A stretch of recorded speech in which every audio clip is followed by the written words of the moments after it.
Hoy en esta parte número 16 de Gog y Magog vamos a centrarnos en algo especial. Sí, y es un dato que nos faltaba mostrar. ¿Qué creen los judíos sobre Gog y Magog? Estad atentos, porque una vez más veréis que hay un cierto paralelismo, por decirlo mínimamente suave, entre lo que creían los pioneros adventistas y lo que creen aún ahora los judíos. Hoy no va a ser el único día que vamos a mostrar eso. Iremos aún enseñando más sobre lo que han llegado a decir los judíos al respecto. Estad atentos, vale la pena.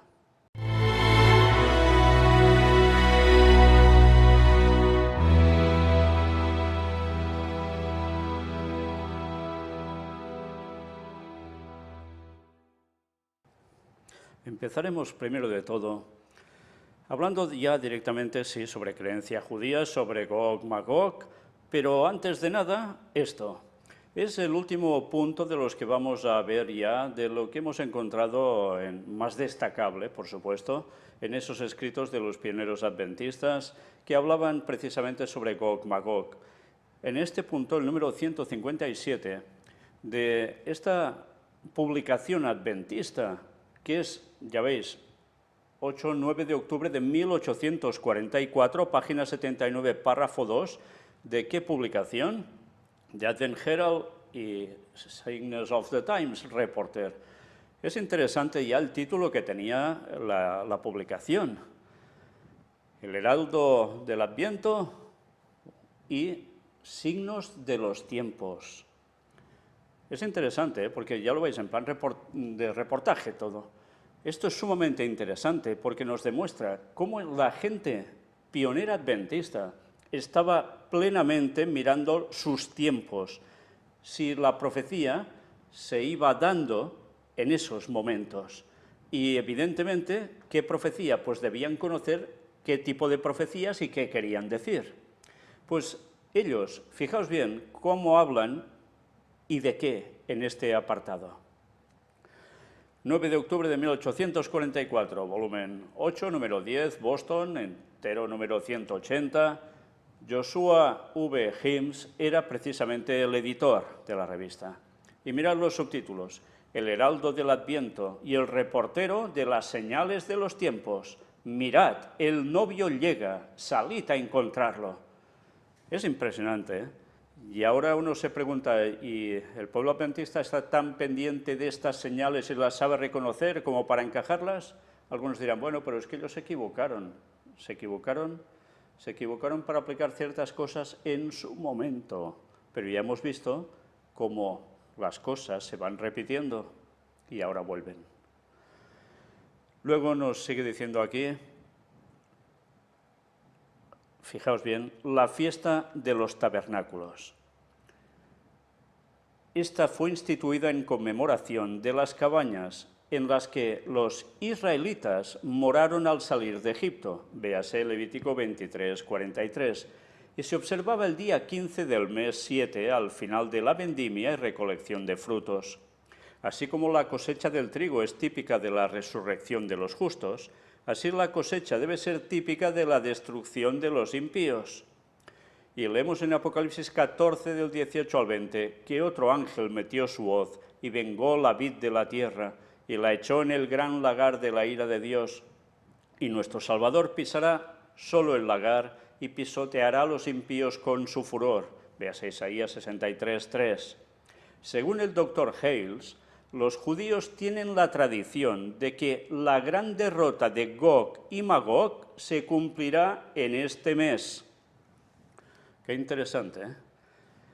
Y fijaos, octubre de 1844, ellos escriben esto, que creían que iba a suceder el 22 de octubre de 1844, la segunda venida de Cristo, con lo cual debería consumarse lo de Gog-Magog.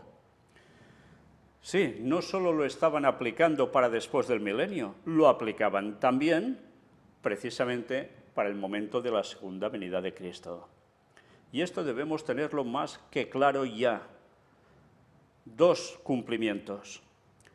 Uno literal para ahora, para de aquí antes de la segunda venida de Cristo, y otro después del milenio, con la simbología que coge lo que va a pasar dentro de poco. Una vez dicho esto, por desgracia los adventistas de hoy en día esto ya lo tienen aparcado totalmente y enterrado, en esos tiempos lo tenían muy claro. Evidentemente Cristo no vino en esos momentos, pero ellos que sabían, una tradición ya de los judíos, que para la fiesta de los tabernáculos es cuando hay la derrota de Gog y Magog.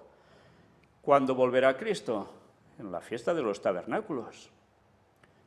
Por tanto, ¿qué va a haber en ese momento? Pues Gog, Magog, la consumación final, Armagedón. Qué interesante, ellos tenían unos conceptos sumamente bien definidos, solo que, por desgracia, yo preguntaría, ¿por desgracia? No, porque Dios lo quiso así, erraron en que no era el momento del retorno de Cristo, aún faltaban unos años para cumplirse los 6000 desde la entrada del pecado, porque se basaban en eso ellos también. Bueno, pues esto todo lo debemos conocer y si no sabéis de qué estoy hablando, mirad todos los temas que hemos presentado referentes a ¿hay fecha para el retorno de Cristo? Y tantos más de los 6000 años y asociados todo con el retorno de Jesús. Porque allí todo esto se explica muy claramente y son las señales del retorno de Cristo prácticamente casi en nuestros días, pocos años más allá, en 2031. Pero evidentemente algo debe suceder antes. Y ahora, una vez visto esto, hemos de aclarar también qué pasó, que Cristo pasó del lugar santo al lugar santísimo. Era el final de la profecía de los 2300 días proféticos de Daniel, o sea, años que terminaban en ese momento. ¿Se equivocaron? Sí, pero Dios lo permitió para ver quién estaba por la venida del Señor y quién no. Quién aceptó ese mensaje en ese momento y quién le importaba un bledo. Y después también sirvió para ver realmente quiénes de los que se llevaron ese gran chasco estaban allí por fe y siguieron indagando a pesar de las burlas de todo el mundo y quiénes estaban allí solo por temor a. Bueno, pues una vez más, esas cosas debemos conocerlas. Pero ahora aquí lo que nos interesa básicamente es esto. ¿Qué creían los judíos? ¿Qué creen los judíos? Gog Magog se cumplirá en la fiesta de tabernáculos. Por tanto, ya tenemos un parámetro. Pero ahora vamos a ver directamente una serie de artículos que nos van a hablar precisamente de Gog Magog en plan judío. Aquí nos entran diciendo Sukkot 5776. Es fiesta de tabernáculos del año 5776 para ellos, porque esto era del año 2015, este escrito. Ahora han pasado ya 7 años prácticamente. Bueno, pues evidentemente ya sabemos también que van errados en ese cálculo, ya lo hemos explicado eso en conferencias. Ya no falta tantos años como ellos nos dicen aquí para los 6000, ni mucho menos. Estamos a 9 años ya, bueno, ya prácticamente esto se va reduciendo y de qué modo, ¿eh? Pero mirad qué nos llegan a decir. Nos dicen noticias con toque profético. El inicio de Gog y Magog en Sukkot de 5776. Mirad bien el mapa también, porque es interesante, porque con lo que hemos ido viendo de qué pueblos son los de Magog en general, aquí nos hace una descripción. Y ya veis de dónde proceden. ¿Entendéis bien el mapa, no? ¿Lo veis claro? Pues tened esto presente porque las cosas deben ir más o menos prácticamente así. Bien, mirad esto. Nos dice, ha llegado el tiempo, recordad, era el año 2015 cuando se escribió esto, ¿eh? Nos va explicando un poco de historia, pero nosotros vamos a la parte que nos interesa, que es esto. ¿Qué sucede en los círculos religiosos judíos? El popular rabino Yosef Mizrahi, se pronuncia así, hace una serie de conexiones entre la fiesta de Sukkot de este año, 5776, y los acontecimientos mundiales, y considera que todos los acontecimientos suscitados a raíz de esta última luna de sangre y la fiesta de Sukkot están preparando el cumplimiento de la profecía de Gog y Magog. Puedes encontrar la entrevista del rabino Yosef en tal lugar. Como habíamos comentado en el artículo anterior, atención a lo que ahora nos contará, el valor numérico de la palabra hebrea Gog u Magog es 70. Ya sabéis que las letras en hebreo son números también. Pues resulta que esto da 70. Según Mizrahi, esto es una alusión a las 70 naciones que conforman el mundo. Cuando el Santo Templo estaba en Jerusalén, 70 bueyes eran sacrificados durante la semana de Sukkot. Bamidbar, números 29, del 14 al 36. Cada uno de estos 70 bueyes representaba una de las 70 naciones del mundo. Curioso, ¿eh?, estos conceptos. Por otro lado, el Shabbat, que cae durante la semana de Sukkot, o sea, el sábado que cae durante la semana de Tabernáculos, la sección de los libros de los profetas que se leen en las sinagogas en todo el mundo viene del libro de Ezequiel, capítulo 38, versículos del 18 al 39 y el 16. O sea, perdón, del capítulo 38, versículo 18 en adelante hasta el 39, versículo 16. Este pasaje habla precisamente de la guerra de Gog y Magog, que se prevé que vendrá antes de la redención final de Israel. Qué interesante, ¿eh? Precisamente en la fiesta de tabernáculos, ellos que leen, y precisamente en un sábado, la guerra de Gog y Magog. Mizrahi pone estas piezas juntas y hace hincapié en que, basándose en la tradición mística del judaísmo, la Cábala, los rabinos del Talmud entienden que el tiempo que tiene la mayor oportunidad de tener esta guerra es Sukkot, y especialmente este año por tratarse del fin de la Shemitah, aunque algunas personas coinciden en que en realidad este no corresponde al año según los últimos descubrimientos arqueológicos.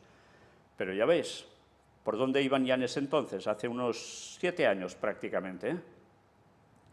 Por otra parte, Mizrahi también comenta que la Gemara, el comentario talmúdico de la Torá, dice que al final de Shvit, el 7º año, que es un año shemita, es decir, un año sabático, Mashiach ben David, el Mesías, hijo de David, está por venir.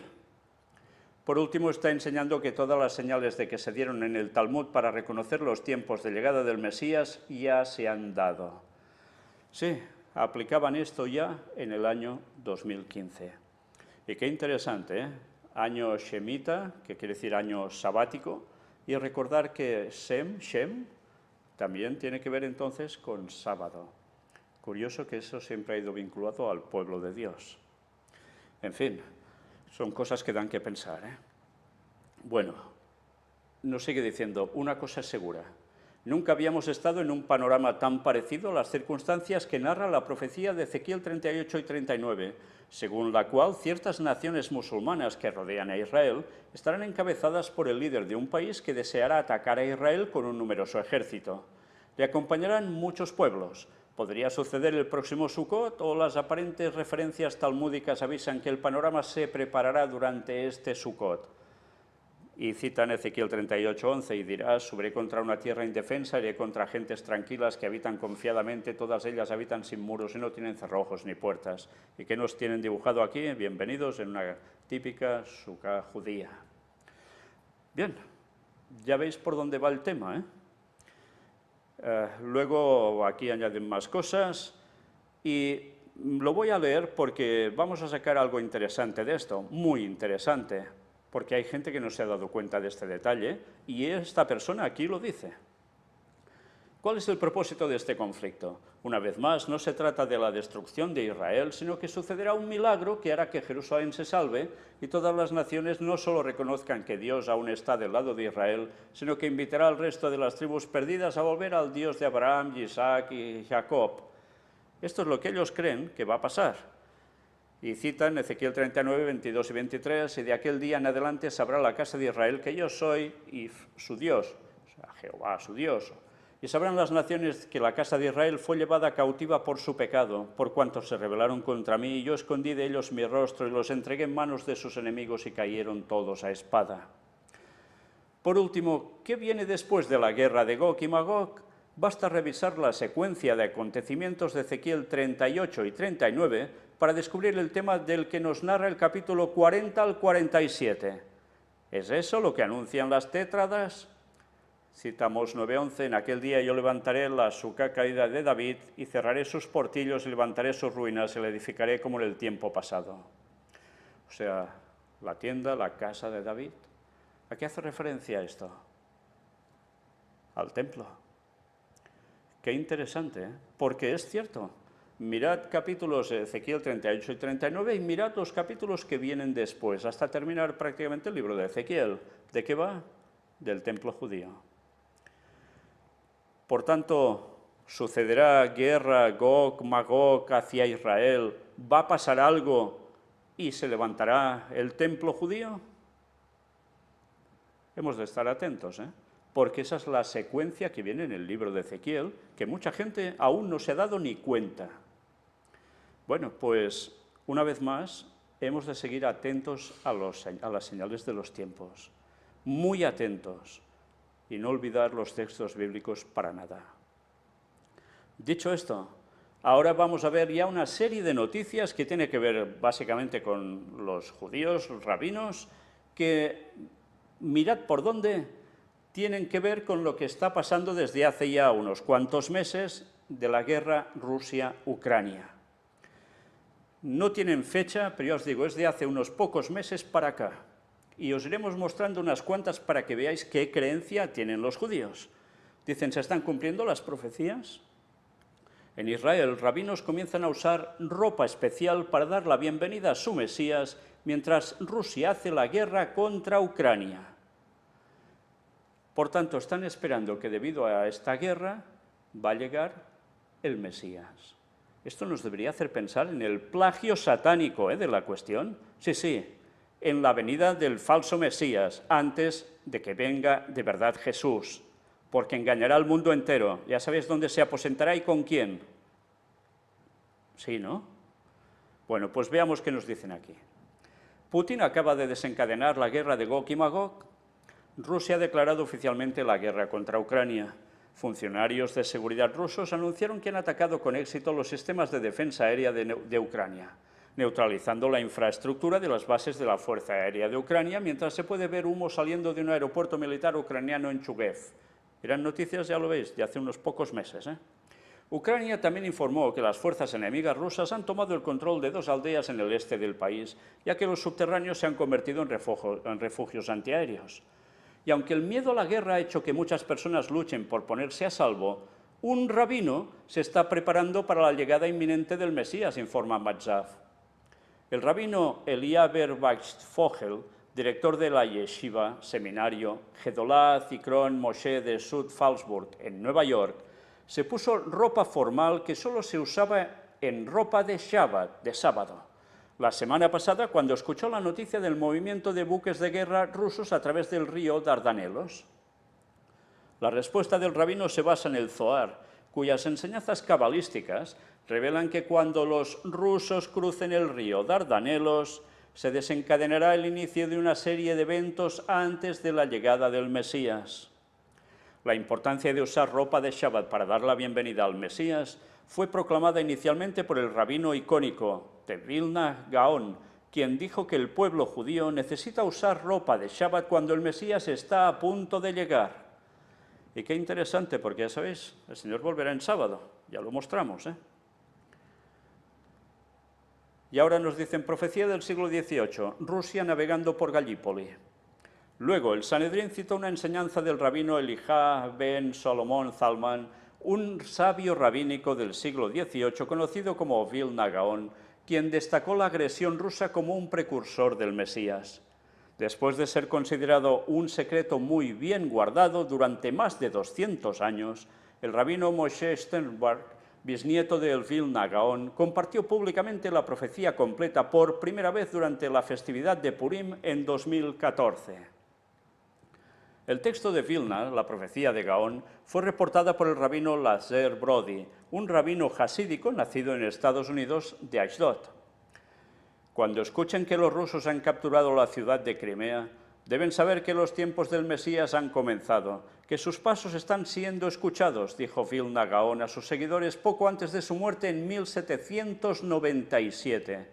Y ya hace unos años, de lo de Crimea. Y cuando escuches que los rusos han llegado a la ciudad de Constantinopla, hoy, Estambul, debes ponerte tu ropa de Shabbat y no quitarla, porque significa que el Mesías está por llegar en cualquier momento. Una vez más, volvemos a esto. Rusia en Turquía. El estudiante de Vilna Gaón, Rav Chaim de Volosin, agregó: cuando los barcos del reino de Rusia crucen los Dardanelos, debes vestirte con ropa de Shabbat porque esto significa que la llegada del Mashiach está cerca. El profeta Ezequiel insinuó que Rusia sería líder en la guerra de Gog y Magog, aunque Rusia no existía en los tiempos bíblicos. Oh mortal, vuelve tu rostro hacia Gog de la tierra de Magog, el príncipe soberano de Mesec y Tubal, profetiza contra él. Ezequiel 38:2. En este versículo la palabra hebrea para jefe es Rosh, que claramente alude a Rusia. Es curioso porque hay mucha gente que esto lo tiene tan claro y otros dicen que para nada tiene que ver. Pero curiosamente todo cuadra con la profecía. Purim es un momento en que se revelan los secretos, agregó el Sanedrín, al enfatizar que la festividad de Purim tendrá lugar este año el 16 de marzo. El rabino Eli Aber le dijo recientemente a uno de sus estudiantes: he estado esperando este momento durante 70 años. Y ahora, mira por dónde. Guerra Mundial, la tercera, aviones de la Fuerza Aérea China invaden el espacio aéreo de Taiwán. Y esto han pasado unos pocos meses y precisamente ahora estamos aún con eso de lleno debido a la visita de Nancy Pelosi a Taiwán. Taiwán dijo el jueves que al menos 9 aviones de la Fuerza Aérea China violaron el espacio aéreo de la isla, informa la agencia Anadolu. El Ministerio de Defensa de Taiwán emitió un comunicado diciendo que su Fuerza Aérea se alejó de la flota aérea china. El avión de la Fuerza Aérea emitió advertencias por radio. Los sistemas de misiles de defensa aérea fueron desplegados para monitorear las actividades, dijo el Ministerio. Agregó que los aviones de combate chinos cruzaron hacia la zona de identificación de defensa aérea de Taiwán, ADIZ, que cuenta con más de 24 millones de personas en la región suroeste. La incursión aérea que ingresó a ADIZ se produjo inmediatamente después de la invasión de Ucrania por parte del presidente ruso Vladimir Putin el jueves. Y mira por dónde han pasado unos pocos meses y ahora estamos en lo mismo y mucho más acentuado. No ha aflojado para nada la cuestión. Al contrario, se ha apretado mucho más. Bien, hasta aquí este pequeño breve informe de lo que creen los judíos al respecto. Gog Magog, tabernáculos, y todo está asociado con Rusia, Crimea. ¿Qué más? Todo lo que habéis visto ahora. Por tanto, ¿las cosas van cuadrando o no? Ahora me pregunto, todos aquellos que están diciendo que esto nada tiene que ver, que solo son guerras y rumores de guerras, ¿en serio siguen pensando eso si han visto todo lo que hemos presentado hasta ahora? Porque la verdad es que hay que ser duro de cerviz, para seguir manteniendo una postura inmantenible. Pero bien, si alguno cree que esto es poco para poder cambiar de opinión, pues aún mostraremos bastante más cosa, porque esto no acaba aquí. Veremos aún mucho más sobre los judíos y el tema Gog-Magog. Vaya que se lo vamos a ver si Dios quiere. Y una vez más, preparémonos, porque esto no acaba, pero el fin sí se acerca. Maranata 2031. Dios os bendiga.